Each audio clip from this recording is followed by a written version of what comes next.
Capítulo 12. A disciplina da orientação. Permanecei na vida, no amor, na força e na sabedoria de Deus, em unidade uns com os outros e com Deus. E a paz e a sabedoria de Deus encherão os vossos corações, para que nada domine em vós, senão a vida que está no Senhor Deus. George Fox. Em nossa época, o céu e a terra aguardam ansiosos o emergir de um povo guiado pelo Espírito, inebriado do Espírito e com autoridade concedida pelo Espírito. Toda a criação aguarda expectantemente o surgimento de um povo disciplinado, livremente congregado, mártir, que conheça nesta vida a vida e o poder do reino de Deus. Aconteceu antes, pode acontecer de novo. É possível encontrar aqui e acolá indivíduos cujos corações inflamem com o fogo divino, mas eles são como tochas dispersas na noite. Por enquanto, não houve reunião de um povo do Espírito. Sim, tem-se ouvido o grito: ei-lo aqui, ei-lo ali, conforme advertiu Jesus, Mateus 24, 26. Mas esses gritos são apenas o espocar momentâneo dos fogos de artifício humanos, não a explosão divina do fogo celestial. Nosso século ainda está para ver o nascimento da Igreja Apostólica do Espírito. Tal povo não surgirá enquanto não houver entre nós uma experiência mais profunda, mais intensa de um Emanuel do Espírito, Deus conosco. Um conhecimento de que no poder do Espírito Jesus veio para guiar pessoalmente o seu povo, uma experiência de que ele guia, tão definida e tão imediata como a nuvem de dia e fogo de noite. Mas o conhecimento da direção direta, ativa e imediata do Espírito não será suficiente. É preciso que a orientação individual ceda lugar à direção corporativa. Deve manifestar-se também uma direção direta, ativa e imediata do Espírito junto. Não falo de direção corporativa num sentido organizacional, mas num sentido orgânico e funcional. Os concílios eclesiásticos e os decretos denominacionais simplesmente não são desta realidade. Todo o ensino sobre a orientação divina em nosso século tem sido perspectivelmente deficiente quanto ao aspecto corporativo. Temos recebido excelente instrução sobre como Deus nos guia através da Escritura e através das circunstâncias e através das influências do Espírito sobre o coração do indivíduo, mas pouco temos ouvido sobre como Deus guia por intermédio do seu povo, o corpo de Cristo. Sobre esse assunto, o silêncio é profundo. Por esse motivo, resolvi colocar a orientação entre as disciplinas associadas e acentuar seu aspecto grupal. Deus guia de fato o indivíduo rica e profundamente, mas também ele guia grupos de pessoas e pode instruir o indivíduo mediante a experiência do grupo. Talvez nossa preocupação com a orientação individual seja produto de nosso individualismo ocidental. O povo de Deus nem sempre foi assim. Deus conduziu os filhos de Israel, tirando-os da escravidão como povo. Todos viram a nuvem e a coluna de fogo. Não eram uma reunião de indivíduos que por acaso iam na mesma direção. Eram um povo sob o governo teocrático de Deus. Sua cuidadosa presença cobria-os com espantoso imediatismo. O povo, porém, logo achou a presença de Deus sem mediação, terrível demais, gloriosa demais, e implorou: não fale Deus conosco para que não morramos. Êxodo 20, 19. Por isso Moisés tornou-se o mediador do povo. Dessa maneira começou o ministério dos profetas, cuja função era ouvir a palavra de Deus e transmiti-la ao povo. Era um desvio da direção corporativa do Espírito Santo, mas permanecia um senso de ser um povo reunido sob o governo de Deus. Chegou o dia, porém, quando Israel rejeitou até mesmo o profeta, preferindo um rei. Desse ponto em diante, o profeta era um estranho. Ele era uma voz solitária clamando no deserto, às vezes obedecido, às vezes assassinado, mas sempre do lado de fora. Pacientemente, Deus preparou um povo e na plenitude do tempo nasceu Jesus. E com ele raiou um novo dia. Uma vez mais congregava-se o povo que viveria sob o imediato governo teocrático do Espírito. Com tranquila persistência, Jesus mostrou-lhes o que significava viver em resposta à voz do Pai. Ensinou-lhes também que poderiam ouvir a voz procedente do céu e com máximo de clareza quando estivessem juntos. Se 2 dentre vós sobre a terra concordarem a respeito de qualquer coisa que porventura pedirem, ser-lhes-á concedida por meu Pai que está nos céus. Porque onde estiverem 2 ou 3 reunidos em meu nome, ali estou no meio deles. Mateus 18, 19 e 20. Nessas palavras, Jesus deu a seus discípulos tanto certeza como autoridade. Havia a certeza de que quando um povo se reunisse verdadeiramente em seu nome, sua vontade poderia ser discernida.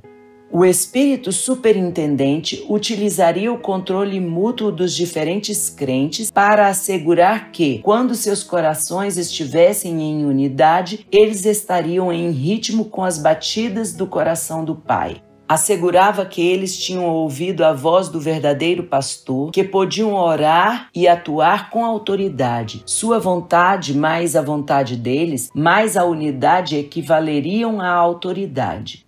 Embora Jesus fosse um estranho para o seu próprio povo, sendo crucificado fora das portas da cidade, algumas pessoas aceitaram seu governo e se tornaram um povo congregado. Da multidão dos que creram, era um o coração e a alma. Ninguém considerava exclusivamente sua nenhuma das coisas que possuía. Tudo, porém, lhes era comum. Com grande poder os apóstolos davam o testemunho da ressurreição. Atos 4, 32 e 33. Tornaram-se um bando ardoroso de testemunhas a declarar por toda parte que a voz de Cristo poderia ser ouvida e sua vontade obedecida. Talvez o aspecto mais espantoso dessa comunidade inflamada fosse seu senso de orientação corporativa. Isto foi belamente exemplificado no chamado de Paulo e Barnabé para percorrerem o Império Romano em toda a sua extensão com as boas novas do reino de Deus. Atos 13, 1 a 3. O chamado deles veio quando algumas pessoas se haviam reunido durante um longo período de tempo. Incluía-se aqui o uso das disciplinas da oração, do jejum e da adoração. Havendo se tornado um povo preparado, eles receberam o chamado quando estavam reunidos. Separai-me agora a Barnabé e a Saulo para a obra a que os tenho chamado. Atos 13, 2. Com todos os nossos métodos modernos de recrutamento missionário, poderíamos lucrar dispensando séria atenção ao exemplo da orientação corporativa. Faríamos bem em incentivar grupos de pessoas dispostas a jejuar, orar e adorar juntas até que tenham discernido a mente do Senhor e tenham ouvido seu chamado. Sob a orientação corporativa, a igreja primitiva enfrentou e resolveu seu mais explosivo problema, Atos 15. Alguns cristãos, por iniciativa própria, haviam subido até Antioquia e começaram a pregar a necessidade da circuncisão para todos os cristãos. O problema estava longe de ser algo sem importância. Paulo viu de imediato que equivalia a escravizar a igreja à cultura judaica. Presbíteros e apóstolos indicados reuniram-se no poder do Senhor, não para conquistar posição ou para jogar um lado contra o outro, mas para ouvir a mente do Espírito. A tarefa não era nada pequena. Houve intenso debate. Então, num belo exemplo de como a orientação individual se relaciona com a orientação associativa, Pedro contou sua experiência com o centurião romano Cornélio. Enquanto ele falava, o Espírito de Deus, sempre atento, evidentemente fez um trabalho maravilhoso. Quando terminou, toda a assembleia caiu em silêncio. Atos 15, 12. Finalmente, o grupo congregado lutou para chegar ao que se deve chamar de gloriosa unidade vinda do céu, para rejeitar a religião cultural e sustentar o evangelho eterno de Jesus Cristo. Concluíram: pareceu bem ao Espírito e a nós. Atos 15, 28. Eles haviam enfrentado o mais duro problema de seu tempo e discerniram a voz do alto. Está aí o ponto culminante do livro de Atos. Foi mais do que uma vitória sobre um problema. Foi uma vitória do método para solucionar problemas. Como povo, eles haviam resolvido viver sob o governo direto do Espírito. Haviam rejeitado até mesmo a democracia, isto é, o governo da maioria. Ousaram viver na base do governo do Espírito. Nada de 51% dos votos, nada de contemporização, mas unidade dirigida pelo Espírito. E funcionou.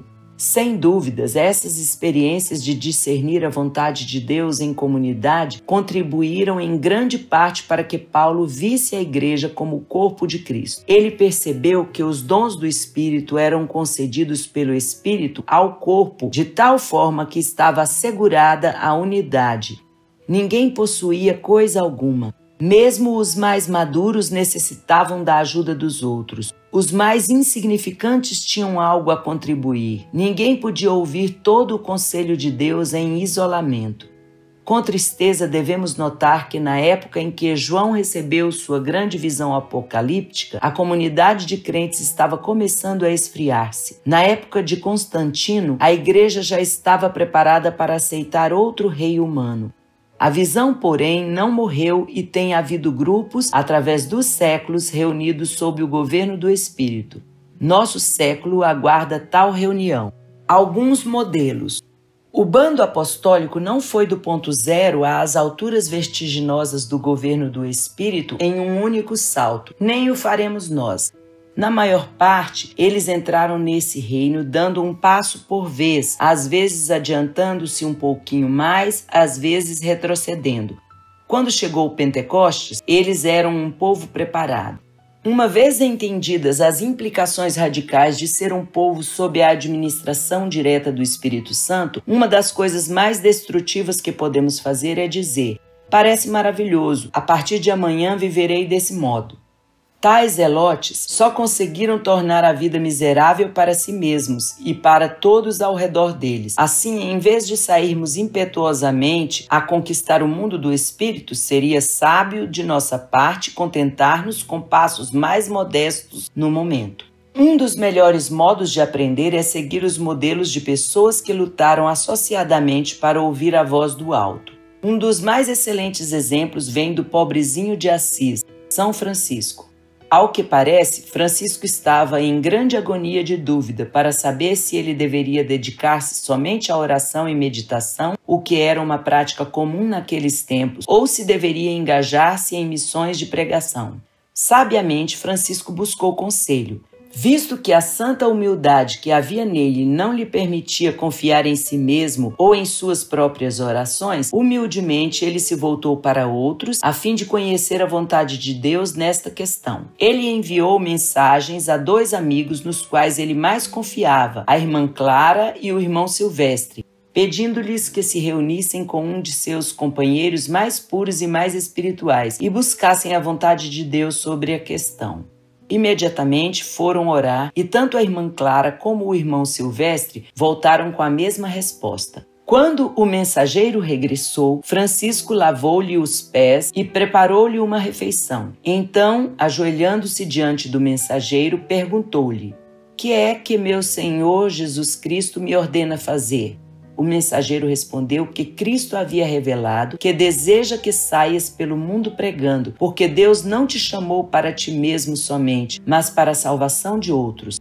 Recebida a mensagem como indiscutível palavra de Cristo, São Francisco levantou-se de um salto dizendo: "Sendo assim, vamos, em nome do Senhor." Com base nisso, ele imediatamente empreendeu uma missão de pregação. Essa orientação deu ao primitivo movimento franciscano uma combinação rara de contemplação mística e fervor evangelístico. Nessa experiência, Francisco fazia mais do que buscar o conselho de conselheiros sábios. Ele buscava um método que abriria as portas do céu para revelar a mente de Cristo, e ele tomou-a como tal, para o grande bem de todos a quantos ele serviu. Outro modelo de orientação associada pode encontrar-se no que alguns têm chamado de reuniões de esclarecimento. Tais reuniões são convocadas especificamente para sondar a mente do espírito quando há algum problema individual. Recentemente, um jovem dotado pediu meu conselho acerca de o seu futuro. Ele recebera seu diploma na faculdade e lutava por saber se deveria entrar ou não no ministério. Fizera todos os testes vocacionais e cursos de orientação oferecidos e ainda estava indeciso. Honestamente, eu não sabia o que era melhor para ele, por isso lhe sugeri que convocasse uma reunião de esclarecimento. Então ele reuniu um grupo de pessoas que o conheciam bem, eram espiritualmente maduras e não tinham receio de ser honestas e francas com ele. Não houve visões de abalar a terra para dar a meu amigo, mas nessa noite, enquanto adoravam e trocavam ideias, aquelas pessoas se tornaram uma comunidade de apoio. Depois de algum tempo, os dons e a vocação desse jovem foram confirmados e hoje ele está no ministério pastoral. Um convite estreitamente semelhante a este foi lançado pela Igreja de Salvador, em Washington, D.C. Quando um membro sente que Deus o levou a estabelecer determinado grupo de missão ou a aventurar-se em determinada área de serviço, eles sondam o chamado. Isto se faz ao término de um culto de adoração e o indivíduo fala da visão que sente. Depois disso, todos os que quiserem são bem-vindos à reunião com a pessoa para examinar o chamado. Juntos, eles investigam o caso, orando, fazendo perguntas, pesquisando. Às vezes, há um senso de que a ideia foi produto de falso entusiasmo e é abandonada. Doutras vezes, confirma-se a ideia pelas orações e pela interação do grupo.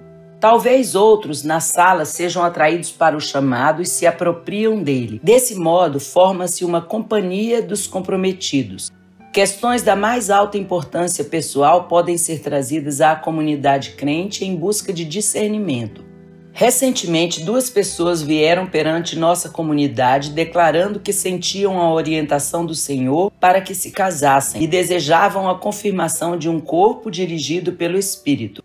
Foi solicitada a diversas pessoas que conheciam o casal que se reunissem com ele.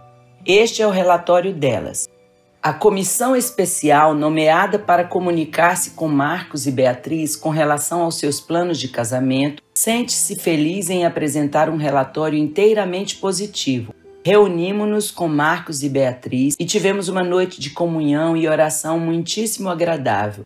Falamos de nosso interesse pela santidade da família, que é o coração do plano de Deus para as relações humanas. Ficamos impressionados em ver como Marcos e Beatriz dependem da orientação de Deus, em notar sua previsão de problemas potenciais e seu maduro reconhecimento de que o casamento feliz depende da contígua entrega ao outro e ao Senhor. Sentimos-nos felizes em recomendar os planos de Beatriz e Marcos à reunião de Newberg. Sentimos que seu lar refletirá a influência piedosa e amorosa de seus lares de infância e da comunidade eclesiástica para unirem seu amor nesse relacionamento ordenado por Deus. A comissão sente um calor benéfico e especial por Marcos e Beatriz, que prevemos continuarão num relacionamento de pastoreio. Recomendamos este precedente a outros casais que estão pensando em casamento. Isto é mais que um mero procedimento de confirmação. Não faz muito tempo, 2 pessoas dessa comunidade resolveram casar-se. Em particular, diversas pessoas aconselharam contra o passo a ser dado, embora eles parecessem decididos e houvessem passado os papéis de casamento. Finalmente, um casal em quem os 2 confiavam e a quem respeitavam incentivou-os a apresentar o problema perante a igreja e solicitar um conselho de orientação do grupo. Fizeram isso na próxima reunião da igreja, não na reunião matinal do domingo. Com ternura e seriedade, o casal falou de seus motivos para o casamento. Uma atitude de adoração permeou o grupo à medida que as perguntas e as respostas se sucediam. Ao final do encontro, os presbíteros e outras pessoas interessadas foram estimulados a reunir-se com o casal. A reunião foi dominada por um profundo senso de ternura e oração à medida que o grupo buscava ouvir a mente do Senhor no assunto. Após algum tempo, todo o grupo estava possuído de um senso de unidade e com um incrível espírito de compaixão disseram ao casal que acreditavam ser uma imprudência o casamento naquela oportunidade. Para nosso grupo, esta foi uma nova experiência e foi extremamente difícil aconselhá-los contra seus desejos. Não obstante, havíamos discernido com clareza a mente de Cristo. Muitos de nós aguardamos a reação deles com temor e tremor. As perguntas assomavam as nossas mentes. Será que não agimos como autocratas e legisladores? Fomos suficientemente sensíveis aos seus sentimentos? Havendo recebido o discernimento do corpo eclesiástico, o casal decidiu, num autêntico ato de maturidade espiritual, adiar o casamento. Mais tarde, resolveram não casar-se. O tempo demonstrou a sabedoria dessa decisão. Essa história acentua a importância de tratar essas questões no contexto de uma comunidade amorável. Sem um senso de apoio e atenção, tais matérias podem transformar-se em leis que matam a alma. É possível que as decisões de negócio sejam tomadas sob um senso de direção associada do Espírito Santo. Os quakers têm procedido assim durante anos e têm demonstrado a equibilidade de tal método. As reuniões de negócio deveriam ser consideradas como culto de adoração. Os fatos podem ser apresentados e discutidos, todos visando a ouvir a voz de Cristo. Os fatos são apenas um aspecto do processo de tomar decisão e, em si mesmos, não são conclusivos. O espírito pode conduzir em sentido contrário aos fatos disponíveis ou de acordo com eles. Ele implantará um espírito de unidade quando escolhemos o caminho certo e nos perturbará com desassossego quando não o ouvimos corretamente. Unidade, e não a regra da maioria, é o princípio da orientação corporativa. A unidade concedida pelo Espírito ultrapassa o mero acordo. É a percepção de que ouvimos a Kol Yavé, a voz de Deus. Uma ilustração clássica e dramática ocorreu em 1758. John Ullman e outros haviam alfinetado a consciência da sociedade de amigos com sua participação no movimento para acabar com a instituição demoníaca da escravidão. Quando se efetuou a reunião anual na Filadélfia para decidir seus assuntos de negócio daquele ano, o problema da escravidão era um item principal da agenda. Muita coisa estava em jogo e o problema foi debatido acaloradamente. John Ullman permaneceu assentado em silêncio durante várias sessões, com a cabeça curvada e olhos lacrimejantes. Por fim, após horas de oração agonizante, ele levantou-se e falou: "Minha mente é levada a considerar a pureza do ser divino e a justiça do seu juízo.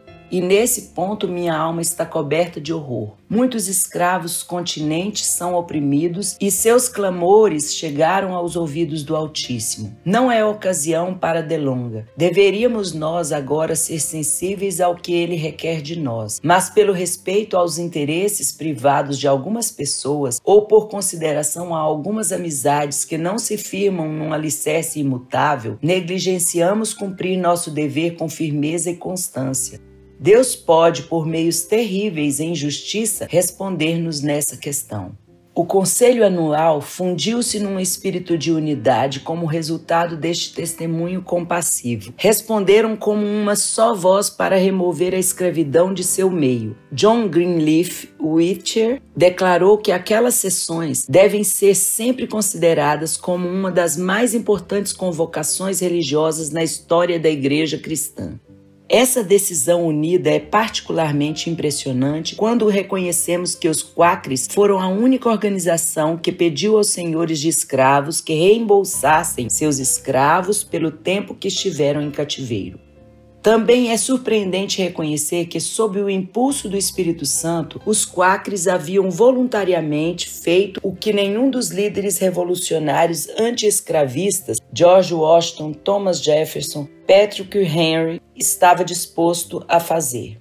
Tão influente foi a decisão unida de 1758 que, por ocasião da assinatura da Declaração de Independência, os quakers se haviam livrado completamente da instituição da escravatura.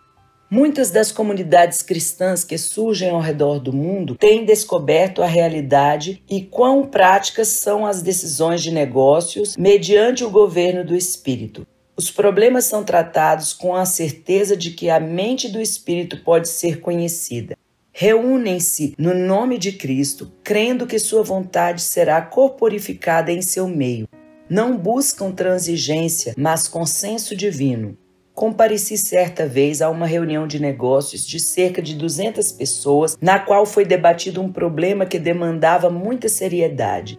Embora houvesse uma nítida diferença de opiniões, cada um dos membros desejava sinceramente ouvir e obedecer à voz de Deus. Depois de um considerável período de tempo, começou a emergir no grupo um senso unido de direção. Poucas pessoas discordavam das decisões tomadas. Finalmente, uma destas levantou-se e disse: "Não acho certo este curso de ação, mas espero que os restantes do grupo, que me amam o suficiente para trabalhar comigo até que eu tenha o mesmo senso de direção de Deus que vocês têm, ou até que Deus nos abra outro caminho." Como observador, fui tocado pela maneira terna com que o grupo respondeu ao apelo. Por todo o auditório começaram a formar-se pequenos grupos para trocar ideias, ouvir, orar. No momento em que chegaram a uma decisão unida, tive grande apreço pela forma em que os cristãos devem preservar a unidade do Espírito no vínculo da paz. Efésios 4:3. Expressões assim da função central da orientação associada estão entre os mais saudáveis sinais de vitalidade espiritual hoje. O diretor espiritual. Na Idade Média, nem mesmo os maiores santos tentaram as profundezas da jornada interior sem a ajuda de um diretor espiritual. Hoje mal se entende o conceito, nem é praticado. Isto é uma tragédia, porque a ideia do diretor espiritual é altamente aplicável ao cenário contemporâneo. É uma bela expressão da orientação divina mediante a ajuda de nossos irmãos e irmãs. A direção espiritual tem uma história exemplar. Muitos dos primeiros diretores espirituais foram os pais que viviam no deserto e eram tidos em alta consideração por sua capacidade de discernir espíritos. Muitas vezes as pessoas viajavam quilômetros e mais quilômetros no deserto apenas para ouvir uma breve palavra de conselho, uma palavra de salvação, que resumia a vontade e o juízo de Deus para a sua situação específica. Os apophthegmata, ou ditos dos pais, são um eloquente testemunho da simplicidade e profundeza desta orientação espiritual. Qual é a finalidade de um diretor espiritual? Ele é um instrumento de Deus para abrir o caminho ao ensino interior do Espírito Santo. Sua função é pura e simplesmente carismática. Ele guia somente pela força de sua própria santidade. Não se trata de um superior ou de alguma autoridade nomeada pela igreja. O relacionamento é o de um conselheiro com um amigo. Embora o diretor tenha obviamente progredido mais nas profundezas interiores, os dois estão juntos, aprendendo e crescendo no reino do Espírito. A direção espiritual nasceu pela primeira vez de relações humanas naturais espontâneas. Um sistema hierárquico ou mesmo organizacional não é essencial à sua função e com frequência a destrói. Os tipos comuns de cuidado e participação pertencentes à comunidade cristã são o ponto de partida para a direção espiritual. Deles fluirá a autoridade do reino através da subordinação e serviço mútuos. Um diretor espiritual deve ser uma pessoa que tenha desenvolvido uma confortável aceitação de si mesmo, isto é, uma autêntica maturidade deve permear a vida toda dessa pessoa. Tais pessoas não são levadas pelas flutuações dos tempos. Elas podem absorver o egoísmo, a mediocridade e a apatia que as cercam e transformar tudo. Não são julgadoras e são inabaláveis. Devem ter compaixão e dedicação. À semelhança de Paulo, que pensava em Timóteo como seu filho amado, elas devem estar preparadas para assumir certas responsabilidades. O amor firme que elas demonstram deve ser um amor que se recusa a provar qualquer capricho. Também elas devem ter conhecimento suficiente da psique humana para não reforçarem necessidades inconscientes e infantis de autoritarismo. Um diretor espiritual deve ter participação pessoal na viagem interior e estar disposto a falar de suas próprias lutas e dúvidas. É preciso reconhecer que juntos eles estão aprendendo de Jesus, seu mestre presente. Como é que se estabelece tal relacionamento? Como todas as demais coisas no reino de Deus, ele é produzido pela oração. Trazendo nosso problema perante Deus e descansando-o nele, esperamos pacientemente que Deus manifeste sua vontade. Caso ele nos convide a falar com alguém ou a fazer determinados arranjos, obedecemos alegremente. Se tivermos a humildade de crer que podemos aprender de nossos irmãos e irmãs e entendermos que alguns se aprofundaram mais no centro divino do que outros, poderemos ver a necessidade da direção espiritual. Como disse Virgil Vogt, da Happy Place Fellowship, se você não pode ouvir a seu irmão, não pode ouvir ao Espírito Santo. Ao refletir sobre o valor deste ministério, Thomas Merton disse que o diretor espiritual tinha algo de um pai espiritual que gerou a vida perfeita na alma de seu discípulo, antes de tudo mediante suas instruções, mas também por sua oração, sua santidade e seu exemplo. Limites da orientação corporativa. Como todos sabemos, existem perigos na orientação corporativa, assim como na orientação individual. Talvez o mais ameaçador perigo seja a manipulação e controle. Se a orientação associada não for tratada dentro do contexto maior de uma graça a que tudo envolve, ela degenera num meio eficaz de endireitar o comportamento desviado. Torna-se um tipo de fórmula quase mágica através da qual o grupo pode impor sua vontade sobre o indivíduo, um sistema papal, por meio do qual todas as opiniões divergentes podem ser postas em linha. Essa perversão manipuladora resulta na supressão da nova vitalidade espiritual. O profeta Isaías diz que o Messias não esmagará a cana quebrada, nem apagará a torcida que fumega. Isaías 42:3, Mateus 12:20. Não é o método de Jesus esmagar o fraco, nem apagar a menor esperança. As nossas deliberações devem refletir a ternura individual. Numa determinada ocasião, George Fox estava debatendo com um tal de Nathaniel Stephens. Sua vitória era certa. Esmagado, Stephens declarou que George Fox entrou na luz do sol e agora pensa em apagar minha luz estelar. Fox escreveu: mas eu disse, Nathaniel, dá-me a tua mão. Depois eu lhe disse que não extinguiria a mínima medida de Deus em mim, muito menos apagaria sua luz estelar.